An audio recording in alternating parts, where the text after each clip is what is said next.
Sobrang laki naman talaga nitong manggang hawak ko. Sa sobrang laki nga nito, ang isang piraso ay tumitimbang ng halos 2 kilo. Napakaganda nga ng pagkakahinog nito, kaya naman samahan nyo ako dahil titikman nga natin ito.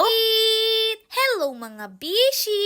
Ito nga sa amin sa Barangay Santa Brígida, Mansalay Oriental, Mindoro ay mayroon akong ipinagmamalaki na sobrang laking mangga. Tignan nyo naman mga bishi, nasa puno pa lang ay sobrang laki na. Isang taon na nga nakakalipas simula nung una akong nag-vlog sa manggang ito. At alam nyo ba mga bishi na ito talaga ang kauna-unahang video ko na nag-million views at dito nga din talaga ako nagsimulang makilala. Kamuntik pa nga akong ma-interview ng GMA dahil sa manggang ito, kaya naman nagpapasalamat talaga ako dito. Sa mga nagtatanong nga po kung sino ang may-ari ng punong ito, walang iba kundi ang aking kapitbahay na si Kuya Boyet Alcantara. Dito nga lang po yan sa tapat ng aming bahay. Alam nyo ba mga bishi na sobrang daming bunga ngayong taon nitong puno? Dahil nga noong nakaraang taon, ang mga bunga nito ay nagkandasira dahil sa mga manunusok. Ito nga ay binalutan ni Kuya Boyet ng net para hindi pumasok dito yung mga insekto. Amis na amis din talaga ako sa punong ito dahil alam nyo ba mga bishi na lahat talaga ng bunga niya ay sobrang laki talaga. Ang nakaka-stress pa nga dahil sa sobrang laki nito, yung net ay hindi talaga kumakasya. Bukod pa nga riyan, ang kanyang mga bunga ay sobrang taas kaya hindi nabalutan ng net. Kaya ang nangyayari, nagkandahulog na lang ito dahil nga nasisira. Kaya naman ang halos na ingatan talaga itong mga nasa ibaba na abot kamay mo nga lang. Alam nyo ba mga bishi na hanggang ngayon ay hindi namin alam kung ano ba ang tawag sa manggang ito? Marami nga ang nag-comment doon sa aking ipinost na Florida mango nga daw ito. Mas marami ang nagsasabi na apple mango, pero alam nyo ba mga bishi, hanggang ngayon talaga hindi namin alam kung anong tawag nga ba talaga dito. Hindi nga din ibinenta ni Kuya Boyet ito dahil ang sabi nga niya ay tamang pangkain nga lang daw nila. Saktong-sakto, mayroon nga siyang pinitas na sobrang laki at eto nga at medyo hinog na. Maikwento ko lang sa inyo mga bishi na dapat talaga daladala ko itong mangga, pupunta ako ng GMA Network para ipakita ito. Ay ang kaso mo, ang biyahe nga mula dito hanggang Maynila ay 12 hours kaya hindi talaga ako umabot. Kaya ang nangyari, kumuha na lang sila ng clips ng mga videos ko tapos yun na lang ang finiture doon sa segment ni Kuya Kim na dapat alam mo. Sobrang nagpapasalamat din talaga ako sa manggang ito dahil dito talaga ako unang nakilala. Sobrang dami talagang nag-follow sa akin dahil nga dito sa sobrang laking mangga. Ang napakabongga, yung mga nagsishare ng mga reels ko tungkol dito sa mangga ay mga ibang lahi. Amaze na amaze talaga sila dahil sobrang laki naman talaga nitong mangga. Hindi siya katulad nung mangga na nakikita natin na mahaba. Marami pa nga ang nagsabi na hindi daw masarap ang bunga nito. Lasang ipis nga daw ito. Ay ngayon mga bishi, atin ngang titikman yung medyo hinog para naman malaman natin kung ano nga ba ang kanyang lasa. Abay tingnan nyo namang mabuti, napakaganda ng pagkakahinog niya. Itong aking hawak nga lang mga bishi ay pisngi pa lang ha. Pisngi pa lang yan mga bishi pero sobrang laki na. Mayroon ngang nagtanong sa akin kung paano nga ba daw kami nagkaroon ng ganitong klaseng mangga. Ang kwento nga sa akin ni Nanay Merly, mayroon nga daw nagbenta sa kanila ng punla nito na nagmula sa Guimaras. Nabili nga daw nila ito ng 500 pesos. Pagkatapos itinanim nga ni Kuya Boyet. After 5 years lang, namunga na ito at nagulat nga din kaming lahat dahil sobrang laki pala talaga ng bunga nito. Bali 3 nga daw silang nakabili ng punla na ito at ang kwento nga nung ibang mga nakabili ng punla, halos hindi nga din daw nila titikman yung bunga nito dahil kalimitan ninanakaw. Nasa puno pa lang pinipitas na. At eto nga pala yung may-ari ng punong ito. Shout out nga pala kay Kuya Boyet Alcantara. At eto na nga mga bishi yung bunga ng ating mangga. Medyo hinog nga itong aking nakuha. Kung titingnan mo mabuti, para siyang pinya, pero nung aking tinikman nga mga bishi, lasa nga siyang Indian mango. Nakatikim na din ba kayo nun? Parang pinaghalo siya na lasang Indian mango na apple mango kasi magkaiba ang lasa nun eh. Eto mga bishi, para talaga siyang pinaghalong apple mango tapos Indian mango. Manamis na